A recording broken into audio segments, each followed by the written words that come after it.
ರಾಜ್ಯಕ್ಕೆ ನ್ಯಾಯವಾಗಿ ಕೊಡಬೇಕಾಗಿರೋದನ್ನೇ ಕೊಡೋದಿಲ್ಲ, ಮತ್ತು ಬಜೆಟ್ನಲ್ಲಿ ಘೋಷಣೆ ಮಾಡಿರೋದನ್ನೇ ಕೊಟ್ಟಿಲ್ಲ.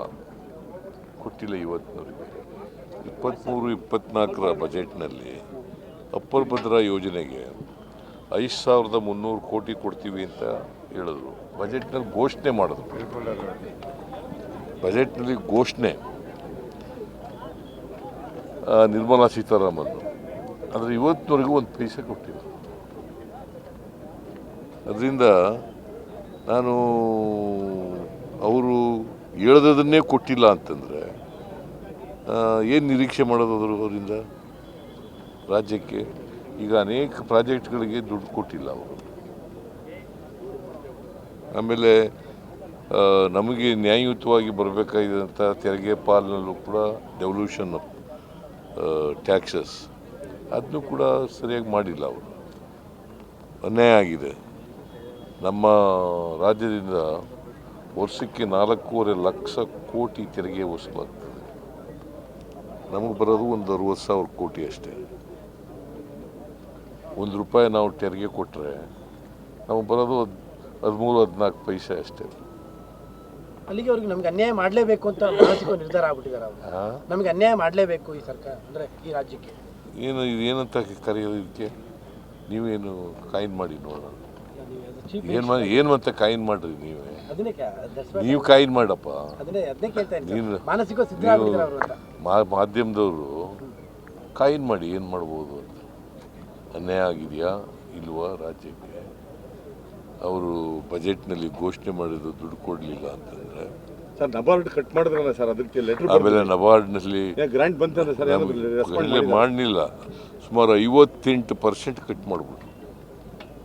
58% ಕಳೆದ ವರ್ಷ 5,600 ಕೋಟಿ ಕೊಟ್ಟಿದ್ರು.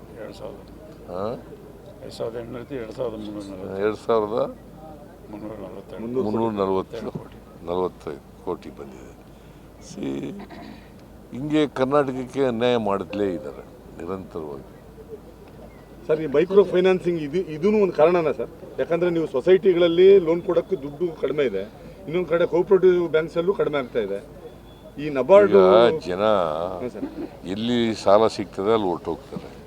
ಹಾಗಂತೇಳಿ ಫೈನಾನ್ಸ್ ಇನ್ಸ್ಟಿಟ್ಯೂಷನ್ನವರು, ಮೈಕ್ರೋ ಫೈನಾನ್ಸ್ ಇರ್ಬೋದು, ಮನಿ ಲೆಂಡಿಂಗು ಮಾಡೋ ಇನ್ಸ್ಟಿಟ್ಯೂಷನ್ಗಳಿರ್ಬೋದು, ಬೇರೆ ಯಾವುದೇ ಇನ್ಸ್ಟಿಟ್ಯೂಷನ್ ಅಥವಾ ರಿಜಿಸ್ಟರ್ಡ್ ಅನ್ರಿಜಿಸ್ಟರ್ಡ್ ಇರ್ತವೆ, ಅವು ಯಾವೇ ಆಗಲಿ ಕೂಡ ಎಕ್ಸಾರ್ಬಿಟೆಂಟಾಗಿ ಬಡ್ಡಿ ಹಾಕ್ಬಿಡ್ತಾರೆ. ಸೊ ವಸೂಲಿ ಮಾಡುವಾಗ ಕೊಯರ್ಸಿವ್ ಮೆಥಡನ್ನು ಅಡಾಪ್ಟ್ ಮಾಡ್ತಾರೆ. ಆಮೇಲೆ ಔಟ್ಸೋರ್ಸಿಂಗ್ ಮೂಲಕ ವಸೂಲಿಗೆ ಗೂಂಡಾಗಳನ್ನ, ರೌಡಿಗಳನ್ನು ಬಳಸೋದು, ಅವ್ರು ಹೋಗಿ ಎದುರಿಸೋದು, ಮಾಡೋದು, ಇವೆಲ್ಲ ಮಾಡೋದು. ಬಿಜೆಪಿ ನೀವು ಬಂದ ಮೇಲೆ ಪ್ರಾರಂಭ ಆಗ್ಬಿಟ್ಟಿದೆ. ಇದು ಗೂಂಡಾ ರಾಜ್ಯ ತಗೊಂಡ್ಬಂದಿದ್ದಾರೆ, 6ನೇ ಭಾಗ್ಯ ಮುಖ್ಯಮಂತ್ರಿಗಳು ಅಂತ ಅಂದ್ಬಿಟ್ಟು ಬಿಜೆಪಿ ಅವ್ರದ್ದು ಒಂದು ಅಪಾದನೆ ಸರ್. ಆಯ್ತಪ್ಪ, RBI ಯಾರ ಕೈನಲ್ಲಿರೋದು? ರಿಸರ್ವ್ ಬ್ಯಾಂಕ್ ಆಫ್ ಇಂಡಿಯಾ ಯಾರ ಕೈನಲ್ಲಿರೋದು? ಮೈಕ್ರೋ ಫೈನಾನ್ಸ್ಗಳೆಲ್ಲ ಯಾವ ನಿಯಮದ ಅಡಿನಲ್ಲಿ ಮಾಡೋದು, ಕೆಲಸ ಮಾಡೋದು?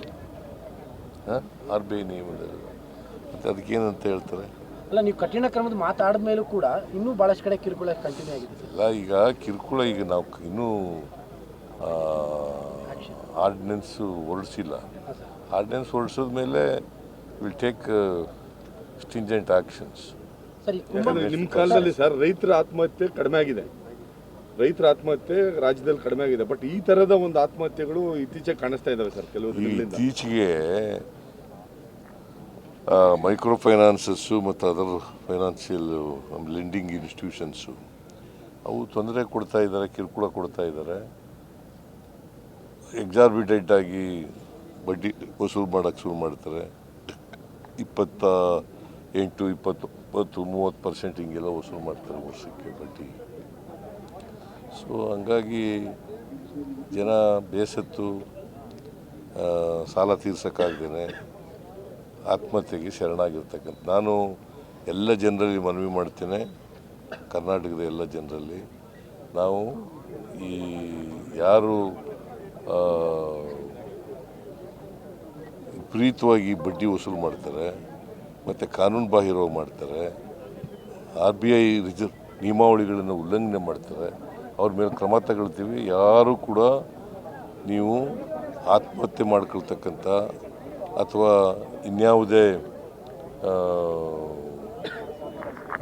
ರೀತಿಯ ಕ್ರಮಗಳನ್ನು ತಗೊಳ್ಬಾರ್ದು ಅಂತೇಳಿ ಅವರಲ್ಲಿ ಮನವಿ ಮಾಡಿ. ಸರ್, ನಿನ್ನೆ ಕುಂಭಮೇಳದ ವಿಚಾರದಲ್ಲಿ ಯಾರೇ ಕಾಂಗ್ರೆಸ್ನವ್ರ ವಿರುದ್ಧ ಮಾತಾಡ್ತಾರೆ ಅಂತ ಅವರು ಅಯೋಗ್ಯತನ ಅನ್ನುವಂಥ ಪದವನ್ನು ವಿಜೇಂದ್ರ ಬಳಸಿದ್ದಾರೆ. ಯಾರು? ವಿಜೇಂದ್ರ ಅವರು, ಬಿಜೆಪಿ ರಾಜ್ಯಾಧ್ಯಕ್ಷ. ವಿಜೇಂದ್ರ ಆಫ್ಟರ್ ಆಲ್ ಅವರು ಜಗಳ ನಮ್ಮ ಪಾರ್ಟಿನಲ್ಲಿ ನಡೀತಾ ಇದೆಯಲ್ಲ, ಏನಂತ ನಡೀತಾ ಇದೆ? ಏನಂತ ನಡೀತಾ ಇದೆಯಪ್ಪ? ಅವರವ್ರಿಗೆ ನಡೀತಾ ಇದೆ. ಏನಂತ ನಡೀತಾ ಇದೆ? ಅವ್ರು ಸರಿ ಇಲ್ಲ ಅಂತ. ಮತ್ತೆ ನಾನು ಉತ್ತರ ಕೊಡ್ಬೇಕು ಅವ್ರಿಗೆ? ಕಾಂಗ್ರೆಸ್ಸಿಗರ ಅಯೋಗ್ಯರು ಅನ್ನೋ ಪದವನ್ನು ಬಳಕೆ ಮಾಡಿ ಕುಂಭಮೇಳದ ವಿಚಾರ ಮಾತಾಡಿದ್ರು ಅಯೋಗ್ಯರು ಕಾಂಗ್ರೆಸ್. ಎಲ್ಲಿ ನಡೀತಾ ಇರೋದು ಇದು? ಪ್ರಯಾಗ್ರಾಜ್, UP-ನಲ್ಲಿ. ಅಲ್ಲಿ ಅಧ್ಯಕ್ಷ ಪಾರ್ಟಿ ಅಧಿಕಾರದಲ್ಲಿ. ಹಾಂ, ಮತ್ತು ಅವ್ರಿಗೆ ಅಯೋಗ್ಯರು, ನಾವು ಅಯೋಗ್ಯರು? ಅವ್ರ ಅಯೋಗ್ಯರಲ್ವ? ಅಲ್ಲ, ಅದನ್ನು ಟೀಕೆ ಮಾಡಿದ್ರೆ ತಪ್ಪು ಅಂತ. ಅಲ್ಲಪ್ಪ, ಟೀಕೆ ನೀನು ಕೇಳೋದೇ ತಪ್ಪು ಅಂತ ಆಯ್ತಲ್ಲ ಹಾಗಾದ್ರೆ? ಅಲ್ಲ, ನಾನು ಕೇಳೋ ತಪ್ಪಲ್ಲ, ಕುಂಭಮೇಳದ ಬಗ್ಗೆ ವಿಮರ್ಶೆ ಮಾಡುವಂಥದ್ದೇ ತಪ್ಪು. ನಿಮಗೆ ಸ್ವಾತಂತ್ರ್ಯ ಕೊಟ್ಟಿದ್ದಾರೆ, ತಪ್ಪು ಮಾಡೋದಾಗ ಕ್ರಿಟಿಸೈಸ್ ಮಾಡೋಕ್ಕೆ. ಕ್ರಿಟಿಸೈಸ್ ಮಾಡಬಾರದು ಅಂತಂದ್ರೆ, ತಪ್ಪು ಮಾಡಿದ್ರೆ ಕ್ರಿಟಿಸೈಸ್ ಮಾಡಿ ಅಂತ ಹೇಳ್ತಾರೆ. ಕ್ರಿಟಿಸೈಸ್ ಮಾಡಬಾರ್ದು ಅಂತಂದರೆ ಅದಕ್ಕೆ ಇದು ಒಂದು ಬಾಲಿಶವಾದಂಥ ಹೇಳಿಕೆ. ಈ ವಿಜೇಂದ್ರನ ಹೇಳಿಕೆ ಇದೆಯಲ್ಲ, ಬಾಲಿಶವಾದಂಥ ಹೇಳಿಕೆ.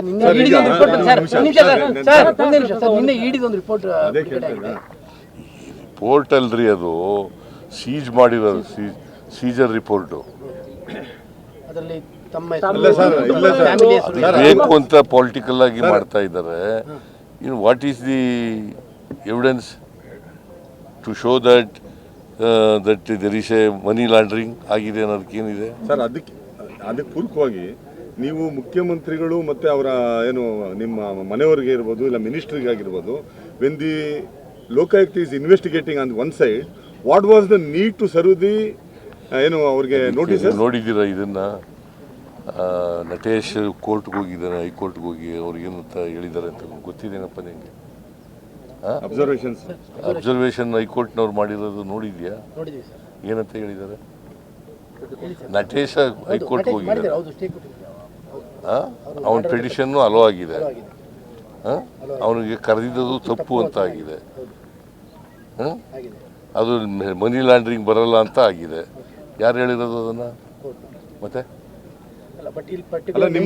ಮನಿ ಲ್ಯಾಂಡ್ರಿಂಗ್ ಅಲ್ಲ, ಈ ಪ್ರಕರಣದಲ್ಲಿ ಮಾಡಿದ್ದಾರೆ ಅನ್ನೋದು ಮೆನ್ಷನ್ ಮಾಡ್ತಾ ಇದ್ದಾರೆ. ಅಷ್ಟೈತೆಯ ನಟೇಶ ಹೈಕೋರ್ಟ್ಗೆ ಹೋಗಿ ಏನಂತ ಹೇಳಿದ್ದಾರೆ ಹೈಕೋರ್ಟ್ನವರು? ಯಾವ ಕೇಸ್ನಲ್ಲಿ ಹೇಳಿದ್ದಾರೆ? ಮತ್ತೆ ಅದು ಅಪ್ಲಿಕಬಲ್ ಅಲ್ವಾ? ಹೈಕೋರ್ಟ್ನವ್ರು ಹೇಳಿರೋದು ಅಪ್ಲಿಕಬಲ್ ಅಲ್ವಾ for the entire case? Is it not applicable? Natesha commissioner ಆಗಿದ್ದವನು, ಅವನು ಕೋರ್ಟ್ಗೆ ಹೋಗಿದ್ದಾನೆ. ನನ್ನನ್ನು ಮನೆ ಸರ್ಚ್ ಮಾಡಿದ್ದು, ನೋಟಿಸ್ ಕೊಟ್ಟಿರ್ತಕ್ಕಂಥದ್ದು, ನನಗೆ ಕರೆದಿರ್ತಕ್ಕಂಥದ್ದು ಕಾನೂನು ಬಾಹಿರ ಅಂತ ಕರೆದಿದ್ದಾರೆ. ಮತ್ತು ಇದು ಮನಿ ಲಾಂಡ್ರಿಂಗ್ ಅಲ್ಲ ಅಂತ ಹೇಳಿದ್ದಾರೆ.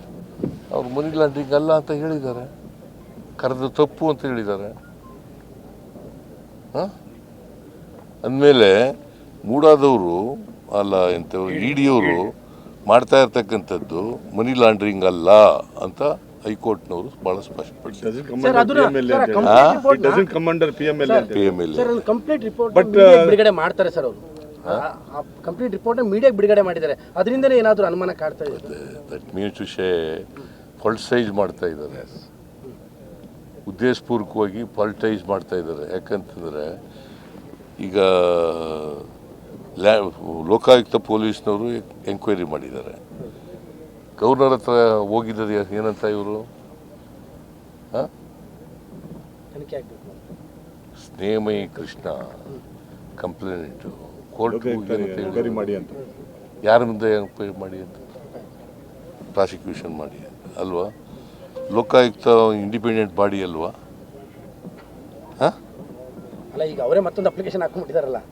ಅಲ್ಲ ಅವ್ರಿಗೆ ಮತ್ತೊಂದು application 3 months ಇಡಿ ಮಾಡ್ತಾ ಇರೋ ಆಕ್ಟಿವಿಟೀಸ್ ನೋಡಿದ್ರೆ ಒಂದ್ ಕಡೆ ಸರ್ಕಾರ ಮತ್ತೆ ನಿಮ್ಮನ್ನ ಇಮೇಜ್ ಮತ್ತೆ ನಿಮ್ಮ ಮೊರಲ್ನ ಡೆಂಟ್ ಮಾಡೋದಕ್ಕೆ ಸತತವಾದ ಒಂದು ಪ್ರಯತ್ನ ನಡೀತಾ ಇದೆ ಅಂತ. ಪ್ರಯತ್ನ ಸೀರಿಯಸ್ ಆಗಿ ನಡೀತಾ ಇದೆ. ಇದು ಉದ್ದೇಶಪೂರ್ವಕವಾಗಿ ದುರುದ್ದೇಶದಿಂದ ಹಾಕಿರ್ತಕ್ಕಂಥ ಕೇಸು. ದೇರ್ ಇಸ್ ನೋ ಅಲ್ಲಿ ಇಲಿಗಾಲಿಟಿ ಇಲ್ಲ, there is no money laundering. ಆದರೂ ಕೂಡ ನನ್ನನ್ನು ತೇಜೋವಧೆ ಮಾಡಬೇಕು ಅಂತೇಳಿ ಮಾಡ್ತಾ ಇದ್ದಾರೆ. ಪರ್ಟಿಕ್ಯುಲರ್ಲಿ ಕಾಂಗ್ರೆಸ್ಗಿಂತ ಹೆಚ್ಚಾಗಿ ಸಿದ್ದರಾಮಯ್ಯ ಪಕ್ಷಕ್ಕಿಂತ ಹೆಚ್ಚಾಗಿ ಸಿದ್ದರಾಮಯ್ಯ ಅವರೇ ಟಾರ್ಗೆಟ್ ಮಾಡ್ತಾ ಇದ್ದಾರೆ. ಸಿದ್ದರಾಮಯ್ಯ ಮುಖ್ಯಮಂತ್ರಿ ಅಲ್ವಾ, ಅದಕ್ಕೆ ನನ್ನ ಟಾರ್ಗೆಟ್ ಮಾಡ್ತಾ ಇದ್ದಾರೆ. ಸರ್, ಈ ಒಂದು ಅಜೆಂಡಾ, ಈ ಕಾನ್ಸ್ಪಿರಸಿ ಬಿಜೆಪಿ ಸತತವಾಗಿ ಮಾಡ್ತಾ ಇರುತ್ತೆ. What is your strategy to counter them sir? ಈಗ ನಾವು ಕೋರ್ಟ್ಗೆ ಹೋಗಿದ್ದೀವಿ. ಈಗ ನನ್ನ ಹೆಂಡತಿಗೆ ಇಡಿ ಅವರು ನೋಟಿಸ್ ಕಳಿಸಿದರು, 2 ಸಾರಿ ಕಳಿಸ್ಬಿಟ್ಟಿದ್ರು. ನಾನು ಕೋರ್ಟ್ಗೆ ಹೋದೆ. ಕೋರ್ಟ್ಗೆ ಹೋದ್ಮೇಲೆ ಸ್ಟೇ ಕೊಟ್ಟಿದ್ದಾರೆ. ನನ್ನ ಹೆಂಡತಿ ಕೋರ್ಟ್ಗೆ ಹೋದ್ಲು, ಸ್ಟೇ ಕೊಟ್ಟಿದ್ದಾರೆ, ಕರಿಬೇಡಿ ಅಂತ. ಇದೇನು ಸೈಕಾಲಜಿಕಲ್ ಟ್ರಾಮಾಲ್ ಇಡಕ್ಕ ಸರ್ ಈ ಥರದ್ದು ಒಂದು ಆಕ್ಟಿವಿಟೀಸ್? ಇದು ಜನಗಳಿಗೆ ಸುಳ್ಳು ಮೆಸೇಜನ್ನು ಕೊಡಬೇಕು. ಸಿದ್ದರಾಮಯ್ಯನವರಿಗೆ ನನಗೇನು ಸಿಕ್ಕಲಿಲ್ವಲ್ಲ, ಅದಕ್ಕೆ ನನ್ನನ್ನು ಟಾರ್ಗೆಟ್ ಮಾಡಿ ನನ್ನ ಇಮೇಜನ್ನು ಇದು ಮಾಡಬೇಕು ಅಂತಕ್ಕಂಥದ್ದು ಅವರ ಉದ್ದೇಶ. ಬಟ್ ಅದರಲ್ಲಿ ಅವ್ರು ಸಫಲ ಆಗಲ್ಲ. ಸರ್ 5 years ತಾವೇ ಚೀಫ್ ಮಿನಿಸ್ಟರ್ ಅನ್ನೋ ಮಾತು ಮತ್ತೆ ಶುರುವಾಗಿದೆ. 5 ವರ್ಷನೂ ಸಿದ್ದರಾಮಯ್ಯ ಅದನ್ನ ಯಾಕ್ರಿ ಕೇಳ್ತೀವಿ? ನಾವು 20 ಸಾರಿ ಹೇಳಿದೀವಿ, ಅದನ್ನೇ ಕೇಳಿದ್ರೆ ಏನ್ ಪ್ರಯೋಜನ? ಯಾರು ಹೇಳಿರೋದ್ರಿ? ಸಿದ್ದರಾಮಯ್ಯ ಅವರು ಕೂಡ ಇನ್ನೇ ಹೇಳ್ತಾ ಇದ್ರು, ನಮ್ಮ ತಂದೆಯವರೇ ಇನ್ನೂ ಕಂಪ್ಲೀಟ್ ಮಾಡ್ತಾರೆ ಈ ಅವಧಿ. ನೋಡಪ್ಪ, ನಾನೇನು ಹೇಳಿದ್ದೀನಿ ಅದು ಮುಖ್ಯ ಅಲ್ವಾ? ಹೈಕಮಾಂಡ್ನವರು ಏನು ತೀರ್ಮಾನ ಮಾಡ್ತಾರೆ ಅದಕ್ಕೆ ನಾವು will go by the decision ಅಂತ ಹೈಕಮಾಂಡ್ ಅಂತ ಹೇಳಿದ್ದೀನಿ. ಮತ್ತೆ ಪದೇ ಕೇಳಿದ್ರೆ ಏನು ಪ್ರಯೋಜನ? ಮೊದಲೇ ತೀರ್ಮಾನ ಆಗಿದೆ, ಇಲ್ಲ 5 ವರ್ಷ ಇವರೇ ಇರ್ತಾರೆ. ಇಂಥ ಮಾತುಗಳ ಮಧ್ಯೆನೂ ಕೂಡ ನಿನ್ನೆ ಸತೀಶ್ ಜಾರಕಿಹೊಳಿ ಮತ್ತೆ ಪರಮೇಶ್ವರ್ ಅವರು ಮತ್ತೆ ಮೀಟಿಂಗ್ ಮಾಡಿದರೆ, ಒಂದ್ ಕಡೆ ಸೇರಿ ಮೀಟಿಂಗ್ ಮಾಡಿದ್ದಾರೆ. ಮೀಟಿಂಗ್ ಮಾಡಲೇಬಾರ್ದ? ಸರ್ ಅಲ್ಲಪ್ಪ, ನೀವು ಯಾರು ಇಬ್ಬರು ಸೇರ್ಕೊಂಡು ನಾನು ಇವನು ಮಾತಾಡ್ಕೊ ಬಂದಿದ್ದೀವಿ ಈಗ 3 ಜನ. ಹಾಗಾದ್ರೆ ರಾಜಕೀಯ ಬಲ್ದೆ ಇನ್ನೇನು ಮಾತಾಡ್ತೀವಿ ನಾವು ರಾಜಕಾರಣಿಗಳು? ಇವಾಗ ಅದೇ ಸದ್ದಲ್ವ ಸರ್, ಅವ್ರು ಕೂತು ಮಾತಾಡ್ತಾರೆ. ನೀವು ಗ್ರಹಿಸಗಳಿದೆಯಲ್ಲ ಊಹೆ, ಆ ಊಹೆ ತಪ್ಪು. ಊಹೆಗಳಿದ್ದಾವಲ್ಲ, ನಾವೇನೋ ಮಾತಾಡಿರ್ತೀವಿ, ಸತ್ಯ ಇರೋದಿಲ್ಲ ಅದರಲ್ಲಿ. ಅದನ್ನು ಸತ್ಯಕ್ಕೆ ವಿರುದ್ಧವಾಗಿ ನೀವು ಮಾಡ್ತಾ ಇರ್ತಕ್ಕಂಥದ್ದು.